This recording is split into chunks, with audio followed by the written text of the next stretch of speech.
ကားရီအများကြီးတရားမှာ1.3တဲ့ကကားလေး3စီးနဲ့မိတ်ဆက်ပေးပါမယ်ရှင်ပထမအဆုံးမိတ်ဆက်ပေးမယ့်ကားလေးက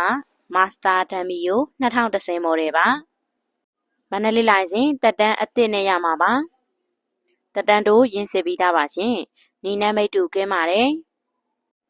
အင်ဂျင်ပါဝါ1.3ပါရှင်အော်တိုခလုတ်4ဝီးပါနောက်ထပ်မိတ်ဆက်ပေးမှလေးက Mitsubishi Go 2010 model ပါသူလည်းမန္တလေးလိုင်စင်ကိုတက်တန်းအသစ်နဲ့ရမှာပါတက်တန်းတို့ရင်းစစ်ပြီးသားပါ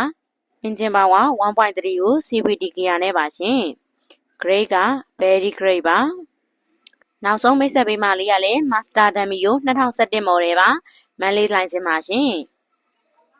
အင်ဂျင်ပါဝါ1.3ပါအော်တို2ဝီးပါနီနံမိတ်တူကင်းပါတယ်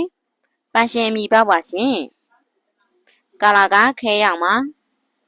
ရုံးဆွဲကောင်းတဲ့အင်ဂျင်အခုံးငွေလွတ်ပါတယ်ဒီ3စီးတွေကဈေးနှုန်းသိချင်တဲ့ကားလေးကိုကွန်မန့်မှာမှတ်ပေးခဲ့ပါရှင်